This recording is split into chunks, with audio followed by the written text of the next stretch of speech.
Hey everyone, Chad Goodman here. And in my interview today, I'll be sitting down virtually with piano soloist and composer AyseDeniz, who has connected with millions of people online and toured the world, presenting a huge range of repertoire, everything from original compositions to Beethoven sonatas to arrangements of Pink Floyd tunes in the style of Franz Liszt. Now, in this interview, we will discuss how to carve your own path in the music world, how to trust yourself as you're exploring new ideas and projects, and the importance of gaining new skills and knowledge outside of the music world. I hope that you really enjoy this very fascinating interview with AyseDeniz.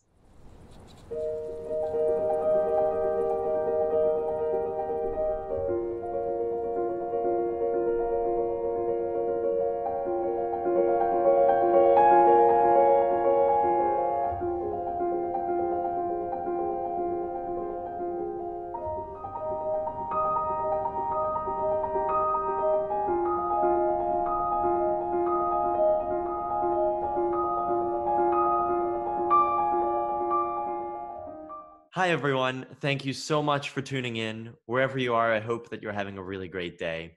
My name is Chad Goodman, and I'm an orchestral conductor. I'm so excited to have as a guest with me on the show today, AyseDeniz, who's a classically trained pianist and composer who performs in a tremendous variety of different styles. So thank you so much for being here. Thank you so much, Chad, for having me in your show. It's an honor, of course.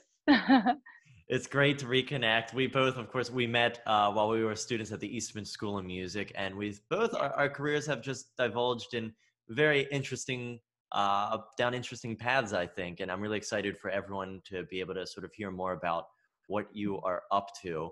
So, but the first thing, where are you right now? Where in the world are you?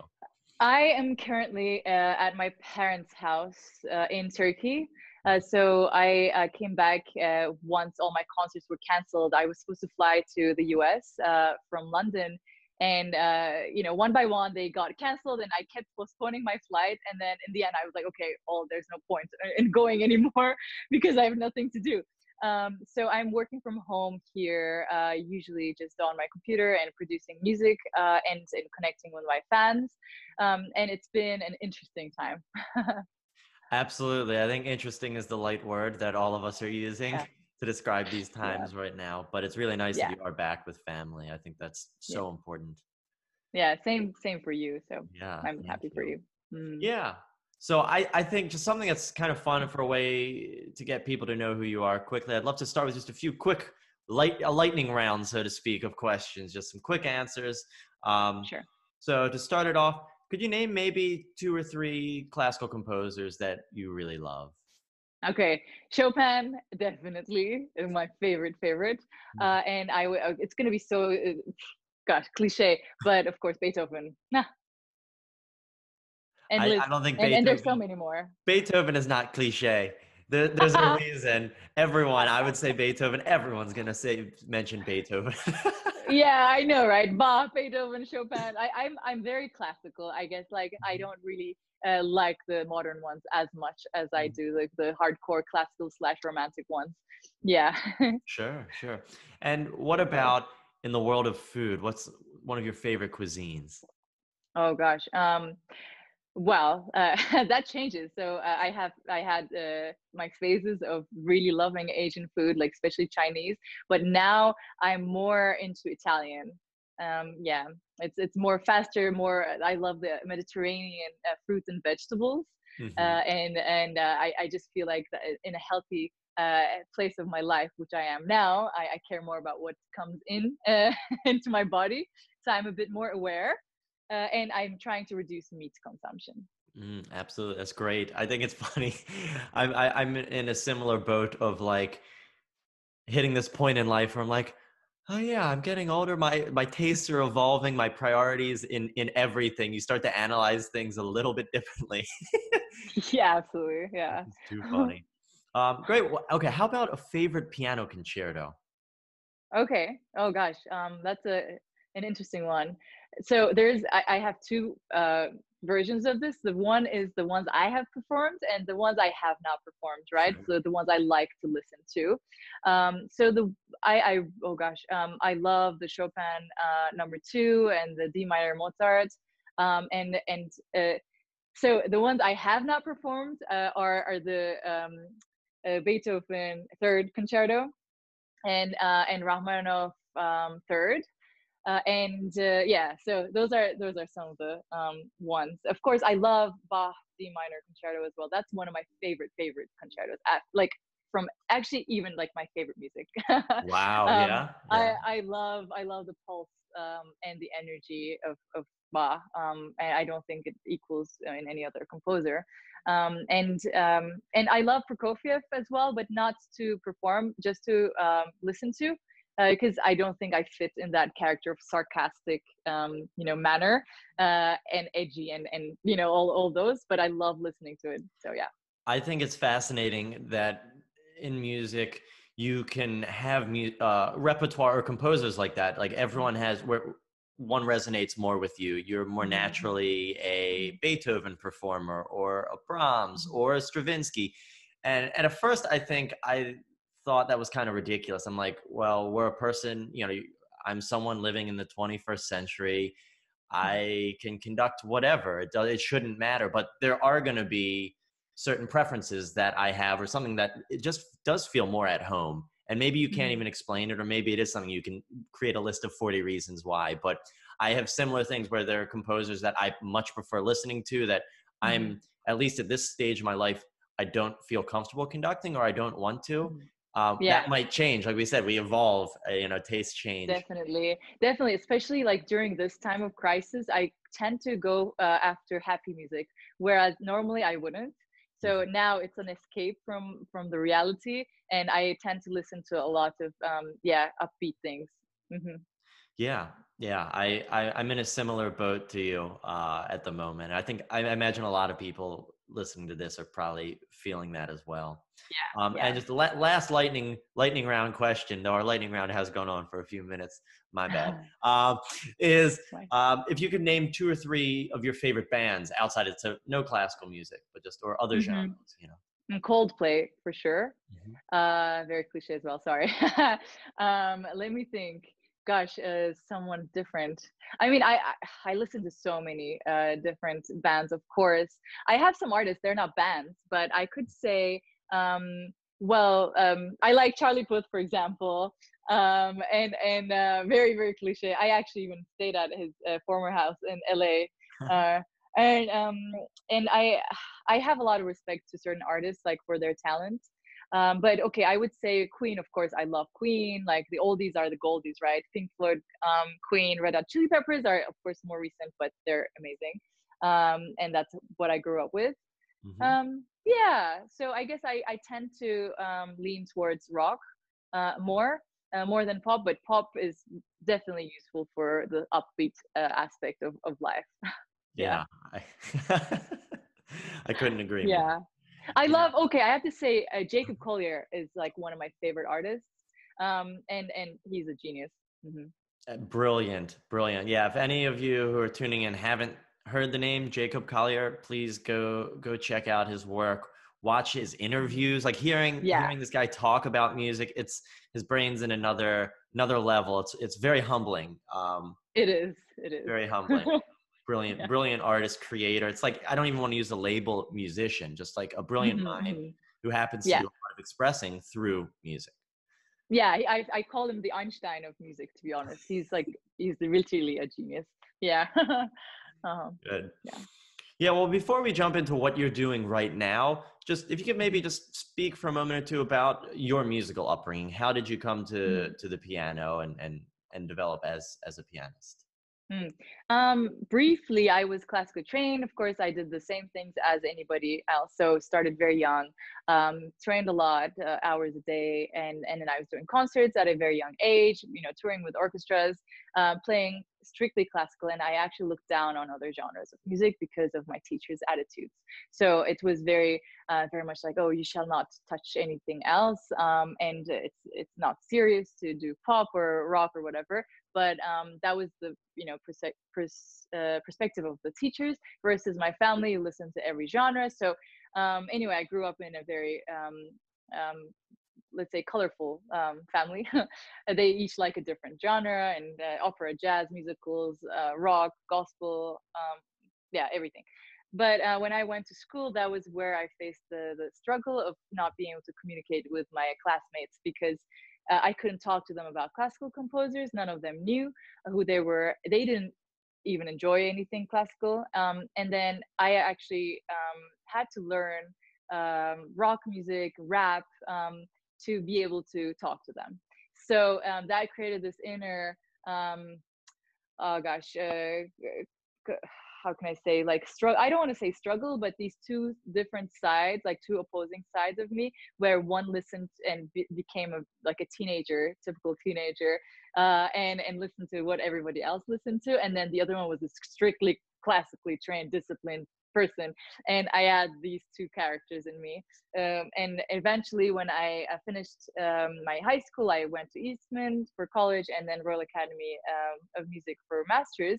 And I told myself I have to be more honest on stage, and why don't I perform things I love, no matter what genre they are. So I added to my program my rock arrangements for piano, as well as normal classical repertoire like sonatas, Beethoven or Chopin, and things like that are serious. And I just created these projects that are against musical labels, and musical racism is what I call it, because you should never ever look down on another person for listening to only one thing. Everything has its own quality. Even if you don't like it, you can learn something from every genre of music. So that was my mission, to be able to break down these walls of my own inner characters, and the walls between the audience and the artist. So I was, of course, more secure with myself and my skills after I had the degree of master's. So until then, I wouldn't even call myself a musician. It was really strange. Yeah, this obsession about degrees. I don't know. It's very academic. It's funny how that works, where you think about how obsessive we were as students, and you're so fixed on this path, this defined path, whether you've defined it or usually it's others have defined it for you, which is the reality. We haven't necessarily even come into our own. You get a bachelor's of music degree, maybe you get a master's, maybe it's even after a doctoral degree, but you then realize that, like, looking back, you can see, you go, wow, what, I knew nothing then. You think I have I was studying to get a master's degree, and it's like who you were then compared to who you are now after even just a few years in the real world. It's mind blowing how much evolution and growth can take place during that time. Yeah, I think you're in a micro organism, and then you look at it from a macro perspective later when you're in real life, and you feel like these little small details that you cared so much about don't even matter at all. So like, I don't know if you felt the same way. I'm sure you have, once you're out of the school. I think about how I obsessed over my senior trumpet recital, my bachelor's. And I remember I was preparing for it, and I was back home in Baltimore, and I was taking a lesson with one of my professors that I would study with when I was home. And I was really nervous about it. And he said, "Chad, I just want to sit you down and be honest. No one's going to care about that recital as much as you. A week after the recital, no one's going to be thinking about it. A month, no one's really. A year, it is not going to be that significant. Like, you have to take a bigger perspective. But of course, you're young. That's the most important culminating experience of your degree. But yeah, it's nice to be able to look back and know that I've been able to do certain things to change my view when I do get overly nervous about preparing something or one event, when you realize it's one thing, Yeah, so true. I guess we all have this sense of responsibility because people are there for us, right? And you're borrowing their time essentially, and you have to respond with something that is worth their time. And that's a lot of pressure because my time, even for myself, is very important. I don't, I don't socialize often. I pick my friends, and then, if you go to a concert, you pay for it. And I mean, this is regardless of the, tickets being free or not, but it's still someone's time. And so the more you give value to time, oh my God, the more scary it gets. I feel the same way even when I go to, when I perform in concerts, and when I listen to concerts, I feel in place of the artist, and I get nervous. It's really weird. Yeah, very human. I So, like, it's nice to hear that. It's always comforting when we talk to one another in the community and yeah. people we look up to, and you realize, oh, we're all in the same place, you know? We are, yeah. It's also, if you weren't so nervous about it, then you wouldn't care about it that much. So it does, show that it mattered to you, and you are working hard for it. So that's a good thing to Of remember course. about that. Of course. So for people that are tuning in who maybe aren't as familiar with the work that you have been doing, Mhm.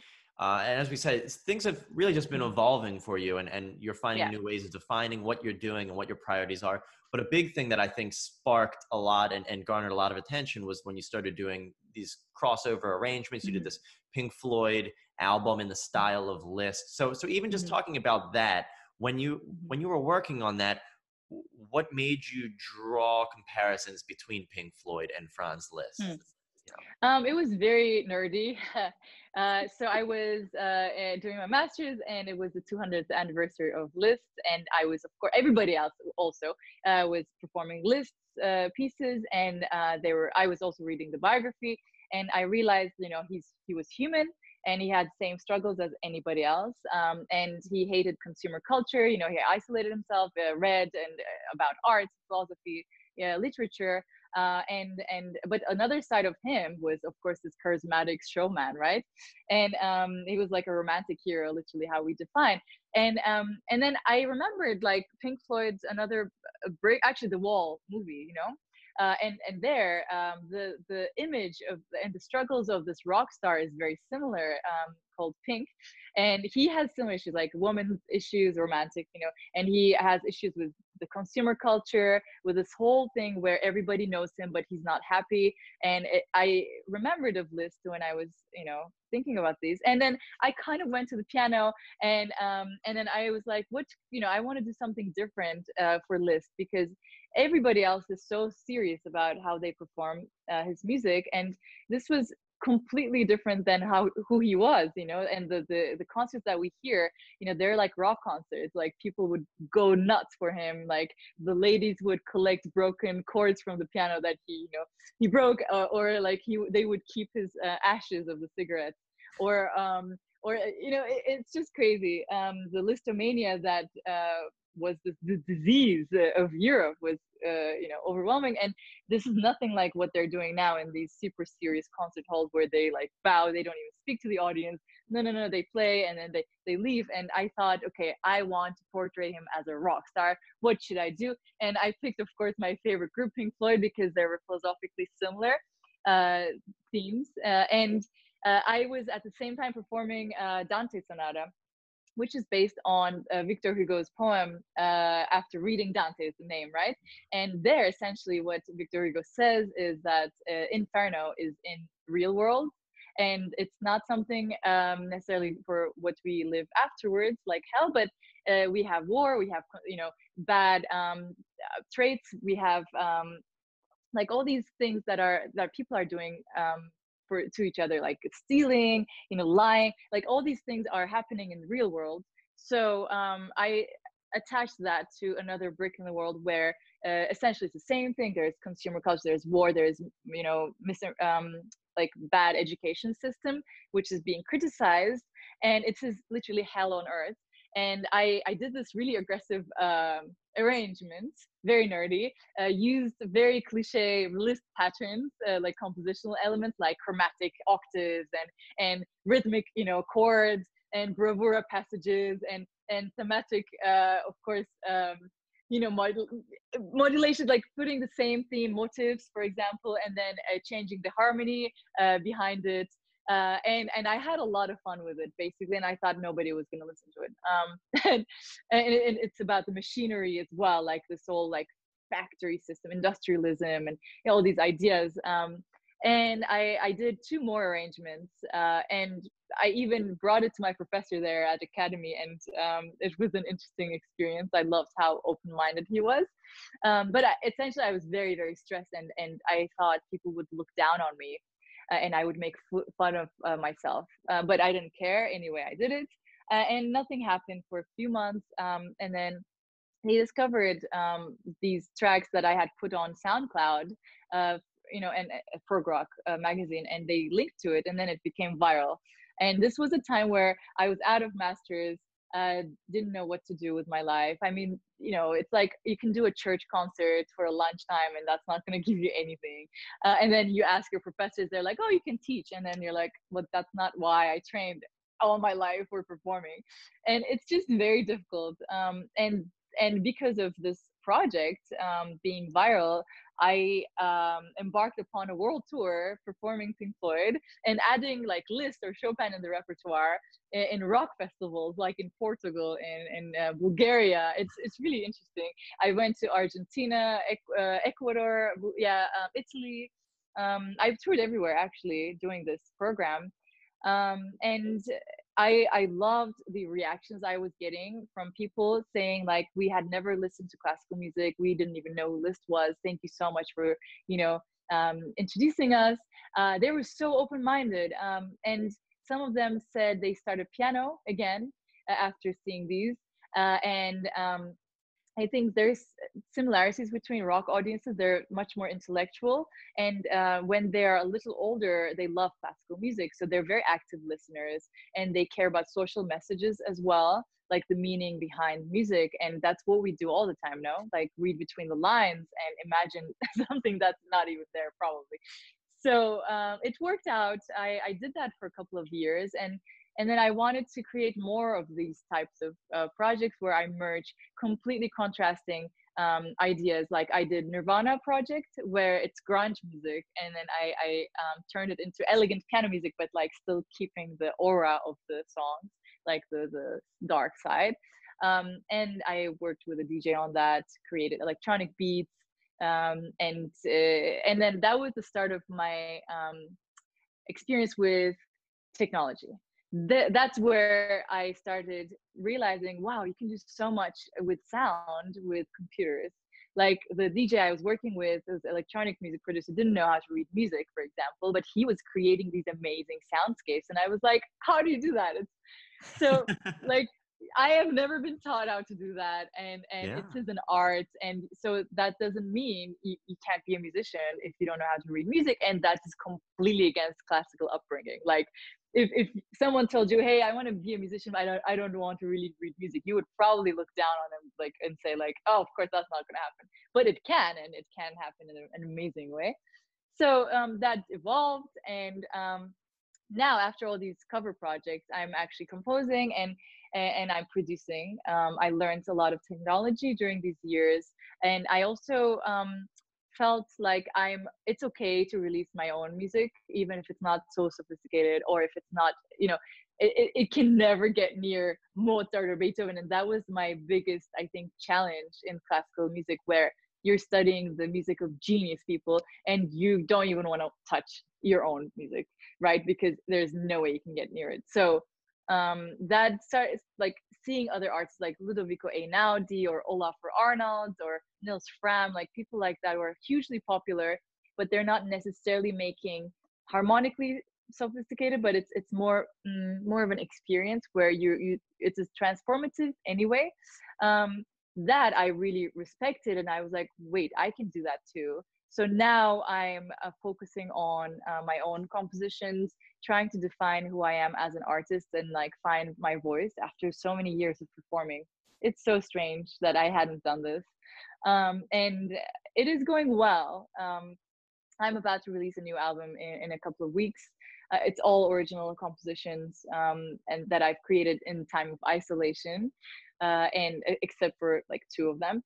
And they're orchestral, and I've basically used different techniques to incorporate both classical and electronic sort of aspects and orchestration using like soundscapes and libraries. So yeah, that's that. It's fantastic. And I'm curious. So you said, obviously, this is the first time that you've felt comfortable sharing, Mhm. composing. Like, were you composing your whole life? Were you writing things for yourself?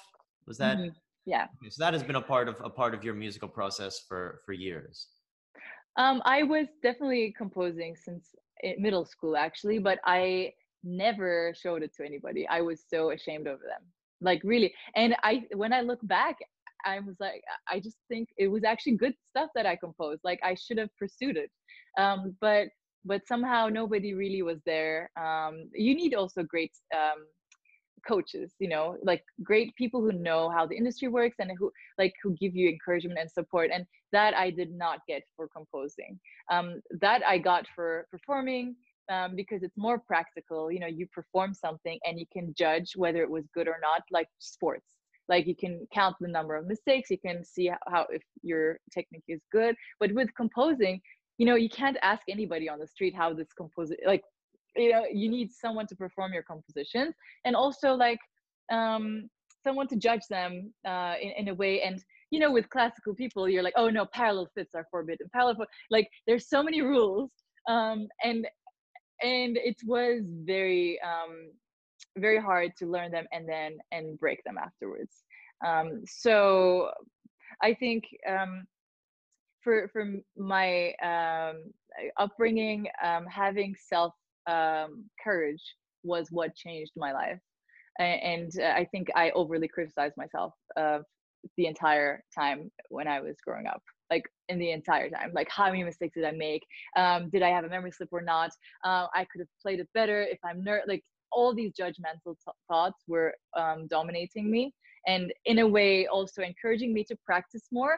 But like how it is, you perform for your teachers, they grade you. It's completely based on those quantitative things, and not about, like, nobody asks you how do you feel when you play that piece. Like you're given a repertoire. Even in school, the same. Like you have to play one baroque, one classical, one romantic piece, one modern piece. These are the requirements. And they don't tell you to add a composition of yourself, which is so ridiculous to me. All these amazing composers like Liszt, Chopin, Mozart, they were amazing performers and composers. Like I cannot imagine that happening 200 years ago. Like our current industry and education system is super faulty in my opinion. Yeah. Yeah, I agree with you. I mean, there was not, yeah, everyone composed. Everyone composed, Mhm. or, everyone improvised. If you didn't compose, you were Yes. improvising at least. You were very, very proficient, Yeah. yeah, Uh-huh. which is composition, of course, in Yeah. a way. But I'm curious, as you've been sort of going from that classical upbringing, then you were doing these arrangements. It got all, went viral, and it allowed you to Mhm. explore this further. Now you're going into your original Mhm. compositions. Has it been difficult with finding support through those initial phases from friends, colleagues, Mhm. family? I know sometimes it's very easy. People want to support you when you're going down that clear linear path, and then all of a sudden when you try something new, they get scared. They start doubting it for you. Or did you find that you actually had support through the whole thing? Oh, you know what? Like, I think this is something I struggle with still now, because first of all, I criticize myself, and then everybody else criticizes. Like, I have a really like nice family, and of course they care, but to be honest, their upbringing was nothing like musical at all. So they don't understand how it works, and they don't know how to value arts. My father, for example, is an engineer, and he is more quantitative. He asks me how many albums was I able to sell, for example, or he all the time says like, oh, you should have been a scientist, or why didn't you do physics or something like that, whereas if it's worth more, right? So that is very challenging as an artist to be able to survive through these words, because the society values other things, and so they look at arts as if it's entertainment, and it's not. Like I think that is also the fault of media and social media too, like both print media, television, and online content, where musicians are not really portrayed intellectual people, and They are, but not all, of course. Like, this is another thing. Like, like being a classical artist, you of course you study history of music, politics, you study the physics of music, you know how a sound is made, and and these are amazing things. You can study maths through music, so it is actually a universal language. And back in the day, scientists were musicians, right? Like, they would do inventions, they would study the galaxy, and they would compose. So that is somehow very, very split nowadays. Sometimes I feel like the lack of intellectual content in the music industry also makes me believe I'm not enough. So I try to do balanced things. Like now, I was just catching up with you and telling you like I'm learning how to code, because I feel like it does matter to stay informed and tech savvy, because in 5 years probably you will all need to be able to code. It's like if someone asks you like I don't know, 10 years ago, do you need to be able to use computer for music, you could say no. But actually look at what we're doing now. Like, we were using computers all the time for live streams, for productions, and you were talking about like set design, lighting, and DJs, and like you have to expand your horizon. So they are important things. You should also listen to criticisms of other people, definitely, but not take them personally. I think just use them as milestones, I think that's, stepping stones. yeah, Yeah, stepping stones. Exactly. I think that's yeah. great advice. And like you're saying, you're picking up coding, you're doing these other things. Mhm. It's always been something since I entered the real world. I was very set, like most of us are. You look at your Mhm. life from high school onward as a classical musician, as I'm going to do this, I'll go to conservatory, I'll go to grad school, I'm going Mhm. to audition for jobs, I'm going to be a soloist, whatever it is. And it's very Mhm. cookie cutter. This is this. It's very Mhm. defined.